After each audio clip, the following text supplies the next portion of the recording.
What's up, y'all? It's your girl Sakina, and I'm back for another review. This is my review for the Real Housewives of Salt Lake City. This is season 2, episode 8. I don't have any announcements that I want to give to y'all, so let's just go ahead and get right into it, right? So the episode opens up with the ladies doing their own personal things. You know, I don't really feel the need to have to talk about that a lot of the times because it really doesn't give anything, but it did open up with Jen and her partner in crime, and they out there trying to make it seem like they fake working. Oh yeah, the infomercial is going great and we're getting new leads, and cut it out. Y'all scheming, scamming, and stealing from the elderly. Stop it. Jen, girl, y'all gonna get enough of trying to act like y'all out here working. I mean, y'all working, but y'all ain't doing what y'all trying to make it seem like y'all doing, because you still can't really tell us what you do to get your money. I still never forget how it just was not clearly explained on the reunion. Girl, what is it? So then we see Lisa. She's with her kids and her husband, and you know her kids have their own groom line for men, like conditioners, hair gels, and all of that stuff.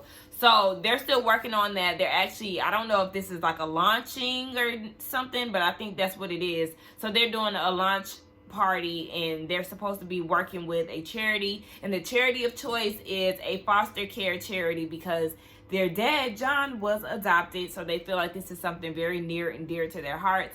I love that. I love the fact that her son is, you know, older, and he's coddling his little brother as he's explaining the reason why he selected the charity.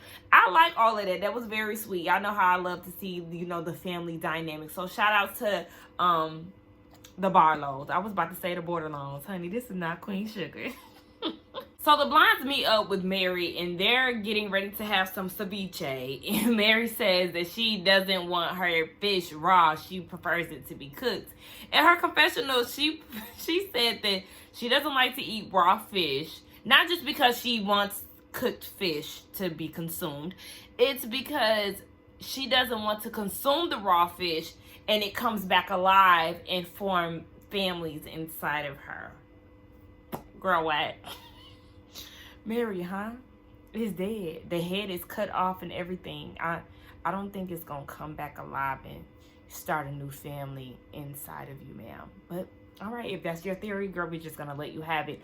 Clear update for the nail. Yeah, we got one more hanging on. It just won't come off, but nonetheless. So then they get into the conversation of what happened between Lisa and Mary. Was it me, or was it weird that Whitney is like, yeah, you know, she came at you or whatever? It was like Whitney did not understand that Mary did go off on her first, and I'm glad that Mary did say that. Like, yeah, I actually went off on her first because she triggered me by questioning me, and they wanted to get to the reasoning as to why she was triggered, and it was because of her mom. When it came down to the decision of her marrying Robert Sr., Mary pretty much knew what she was doing. She didn't want to be questioned, and it just took her back to that time with her mom. And you know, her mom has not been talking to her. It's been 25 years. There's no type of reconciling. Like, it just is what it is. She has 2 brothers and a sister. She said one of her brothers went with her mom, but like, as far as the family, like, she's pretty much she's coping with the idea of them never getting back together. I mean, shoot, it's been 25 years at this point. Yeah, girl, you already know that is dead and gone. Your mama is mad because she feel like she should have been getting a fortune. She next in line. But it's just like, really, the fact that y'all even had to be in this position is just still weird. I still don't understand why, if this was the grandma's church and these are all of her, you know, fortunes and things, why didn't she have it? Well, they said there was a will in place, but she said that she wanted all the stuff to go to Mary. But then why would it come down to a decision on, you know, between the mom and the mother's kids? But then remember, Mary said that her grandma wanted this, and she was, I guess, like, she handpicked Mary. So it's like, what? I don't get it. And if I'm not mistaken, one of her family members is supposed to be in this episode. Girl, child, I guess we'll get further into that. But I just feel like it's very weird that Whitney is literally campaigning to, like, have Mary not be friends with Lisa, because both of the blondes were saying, you know, with Lisa, she'll mess with you as long as she'll deal with you as long as you make it clear that you're Team Lisa. The moment that you don't fall back in line, then, you know, baby, she gonna throw you to the wolves. She don't really care. And I do believe that, because I guess she's supposed to be acting weird towards Jen for not coming to her side on tubing or defending her down at tubing. Child, some old petty shit. But yeah, I'm peeping. If you supposed to be moving past this with Lisa, Whitney, why are you still trying to recruit people to be against her? Like, just let people form their own relationships and opinions. I like the fact that Mary was like, girl, like, I don't think Lisa is like that, even though she obviously is. But Mary was like, I don't think she like that. I'm past it. Like, yeah, girl, stop trying to recruit her. She's not desperate for Lisa's attention like you are. Lisa's sons are having a photo shoot for their brand, and Jen shows up with some wolf heads. I said, I hope they ain't real. I mean, they look real. Peter, get her. Nonetheless. They get into a conversation, her and Lisa, about how Lisa's campaigning for Jen not to hang with the blondes. This is where it's going, because it started off with Heather and how she feels like their relationship is very dysfunctional, how she doesn't need to be surrounded by friends like that. And then she goes and mentions one of Jen's ex-minions who was hired by Jen to design a dress, and he did not deliver the dress on time. And on the other side, the designer is saying that Jen did not deliver details of the dress in the proper time frame for him to make it happen. So obviously he's not hired or a part of her team anymore. Jen said that she hired him because he was Hawaiian, but she didn't do her due diligence or her research on him. So now they're not friends. There was a conversation between the two of them that leaked in the press. And Jen is cussing him out, like, do you know how to talk to people, blah, blah, blah. And they were saying that it wasn't showing Jen in the best light. The former worker is saying that he didn't leak it, but something happened to where the conversation was recorded and somebody sent it out. Nonetheless, yeah, it's just not a good look for Jen. So here she is, all loud, and y'all know how she get when she, why would you do this? Lisa, why would you bring this up? I don't care about anything that anybody has to say negative. I'm in therapy. You're in therapy. But yeah, you said if you reacted to everything, you'll be in the same place that you were in back then. Sis, you in that same place. You're reacting the same way. What are you talking about? The way that you flipped out on the little thin ice thing? Girl, you're the same person. So I'm going to need you to stop trying to convince us that you're not, because we already see it. Girl, whatever. So then apparently the former worker Whitney sent the former worker some of her skincare products. And Lisa's like, I just feel like I'm close to you and somebody needs to be defending you. And maybe that should be me. I'm just like, stop sending stuff.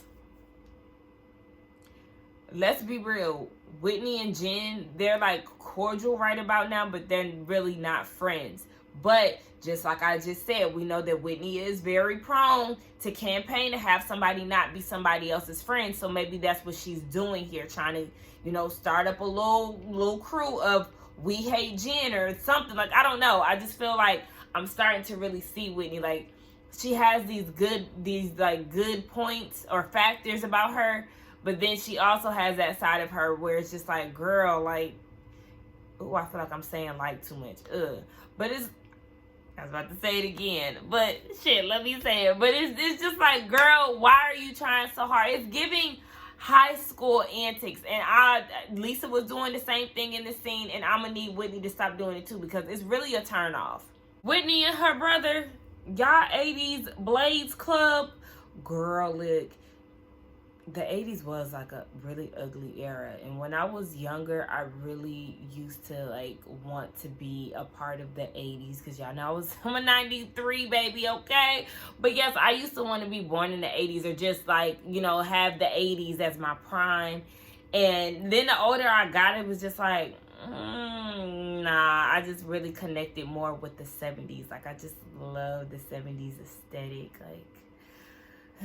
Anyway, yes, so they're doing all of that, and then they get into the conversation of her dad. She hasn't talked to her dad in 6 months, but her brother Will has been hanging out with him. And she like, hold on, I'm the reason why y'all on good terms again. And you mean to tell me he hanging out with you, but he can't hang out with me? You rock star reject. How dare you try to play me? I think not. But anyway, she shares a story about the last time she seen her dad. Her and her husband was about to go on a date, and he was like, oh yeah, you know, y'all go ahead, go on y'all date, I'll watch the kids. She ordered food for the kids, and the delivery guy called and was like, some man is yelling at me, child. He done chased the delivery man down the street, yelling at him, doing the most. The daughter's in the room crying, and they was saying that he was not sober that day. Like, they're convinced that he wasn't sober that day, and he was just trying to hide it. So that was the first time she had went against him and told him no, and that he had to leave. And of course she got emotional about it, but the brother was like, just because they're blood, that doesn't make them family. Girl, listen, you've done all that you can for your dad. If he don't want to get right, that's just on him. Obviously he's still out here. I don't know if he in rehab or not, but if he hanging around the son and stuff, he obviously ain't. So girl, just let him go ahead and be him. Meredith and Heather, they get together. I actually, that rhymes.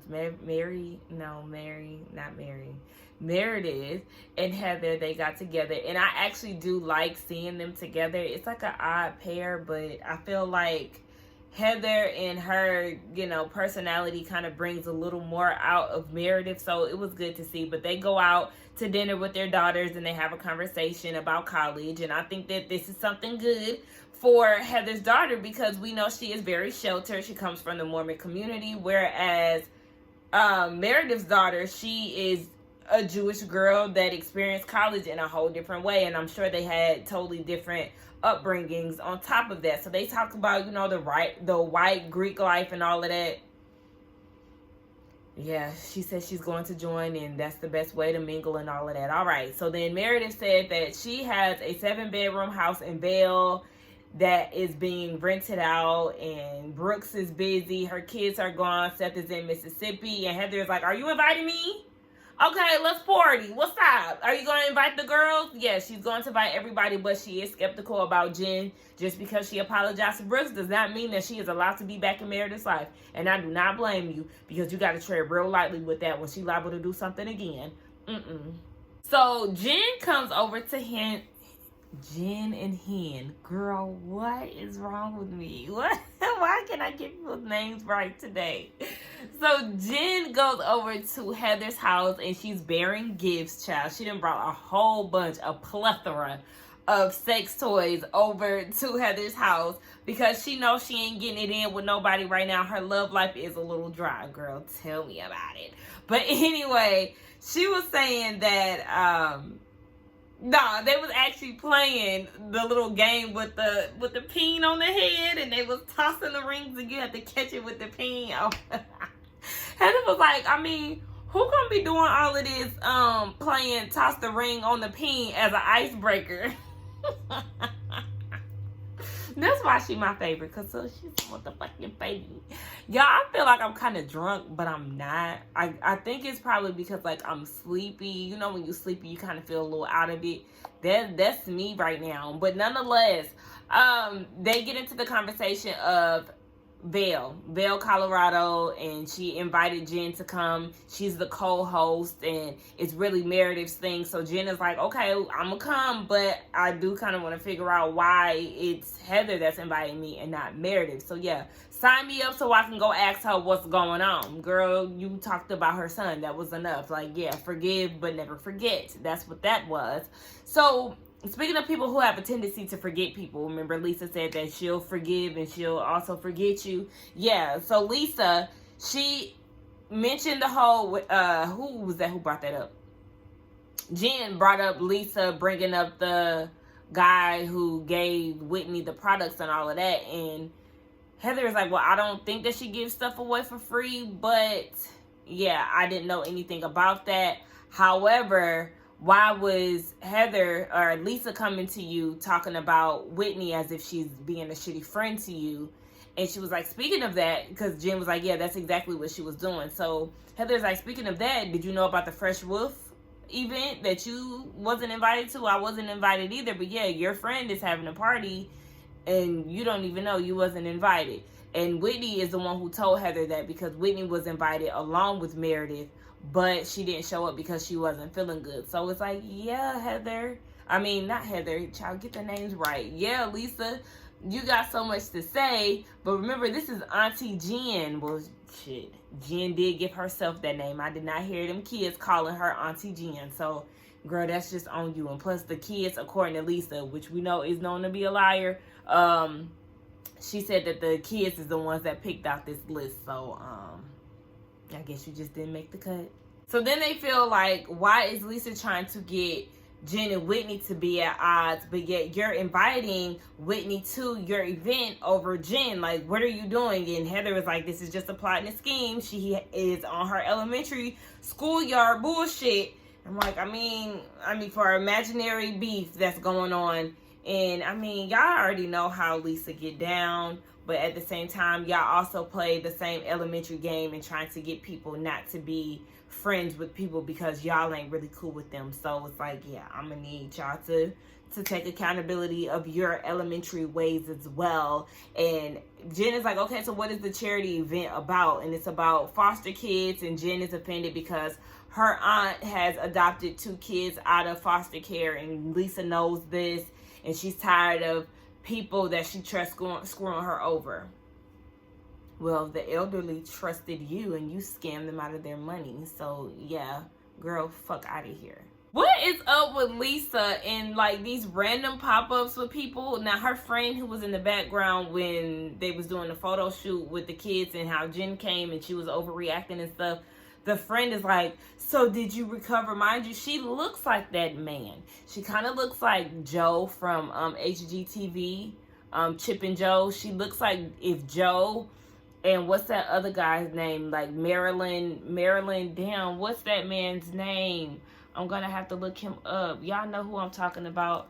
Is it Marilyn Manson or something like that? Yes. How did I remember his name? That's crazy. She looks just like if Joe and Marilyn Manson had a child, it would be her. Features strong, face beat down. Like, oh gosh, why is your face so strong in the makeup? Girl, no. Anyway, she was saying that, and Lisa's like, yeah, I mean, Jen was very emotional, but I'm okay right now at the moment. And she was like, oh, well, good event. And then she just walked away. And it was probably just the way they edited it, but it was just like, girl, where did you come from? And it was just so random for you to bring that up. Like, okay. Usher in random ass person number 2, the only black man in the room. Now, Lisa and Meredith are having a conversation about Jen, and remind you, the old girl who just left with the strong face, she also left telling Lisa that she's a good person. So the black guy came about, I forgot his name that quick, but he interrupts the brunette's conversation in like, I'm getting ready to go, but I just want to tell you, bye, and you're a good person. Don't let nobody tell you otherwise. I don't know why this keeps sticking out to me, but yeah, this is what he's saying. So Lisa introduces him to Meredith and was like, this is how I met Mary. This is my connection. So then the guy comes up and was asking Lisa and her husband to take a picture. So that leaves the black guy, I don't know, I keep calling him the black guy, Mary's connection, and Meredith off to the side. And they have a conversation. And Meredith is like, how do you know Mary? Like, what's your connection to her? He attended her church. He used to. And then he just has to mention, thank God that I no longer do that. You could have just said, oh, I used to go to her church and left it at that. But this is definitely giving setup tease yet again, because it's just like, okay, who are you? Were you aware that the cameras were going to be here? Do you and Lisa really hang around each other to the point where her kids will put you on the list to invite? Like, I'm confused. What's going on? So then that's when he was like, the people of the church are very God-fearing, but, the things that her and her husband are doing is just like, okay, what is it?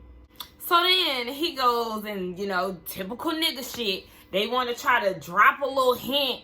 But then when you ask him straight up, what happened? What you talking about? Oh, I can't get into it like that. That's up to Mary to tell you.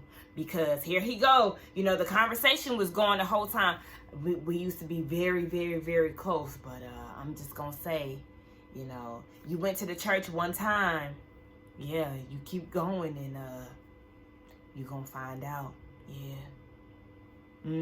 Yeah, just be careful. That's all I can say. Well, what happened? That's up for Mary to tell you. Well, hell, you trying to tell me, so tell me. You want me to ask you, and then when I ask you, you don't want to get, now you want to walk your fiance outside. Oh, hell no. Like, I cannot stand when people do shit like that. So then Lisa is over there having the fakest conversation with whoever she was mingling with, because when Meredith came over there to interrupt, Lisa didn't say, I'll be back, y'all. Oh, let me go talk to her real quick. Lisa just turned around and just kept on walking with Meredith. I said, oh, well, how engaged were you in the conversation, ma'am? Because you didn't give a damn. Ooh, y'all, I feel like something on my nose. Anyway, so Meredith is taken aback. She was like, honey, that was just very bizarre. It was very weird. Like, I just met him tonight, and I'm telling him how close I am to Mary. And he's saying, you know, basically, look out. And, you know, what the hell is that? Like, this is your friend. And he was like, Lisa said, yeah, he was actually a pastor at the church. And obviously, things went left with him working there, so he doesn't go there anymore. And he told Meredith that he prays that everyone is healed. Child, what is going on in that church? Or what's going on with this damn storyline and this damn plant of a man? So anyway, yeah, Meredith just don't like the way things sound. And Lisa is saying, well, there is some things that he shared with me. This is my friend, but I don't want to talk about it tonight. It's just not the night, honey. You will have to call me as soon as the event is over, because what the hell do you mean? Who is this man? How close are y'all? And why is he here? Did your sons really invite him, or did you invite him, Lisa? We need to know. Anyway, now that I'm thinking about it, there wasn't even no kids in there. I did not see any kids outside of Lisa's kids in attendance. Where was Jenny? Ain't Jack and Jenny's son best friends? Where they was at?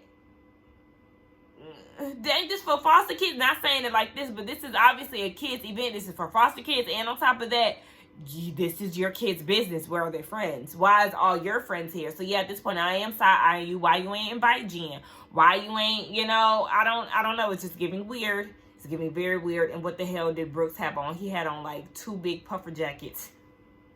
It did look cold as hell in there to me. I don't know why. It's probably because he had them big ass jackets on. But anyway, y'all let me know what y'all thought about this episode along with the review. Let's get down in the comments and talk. Don't forget to like, comment, and subscribe to my channel. And I will see y'all in the next one. Bye.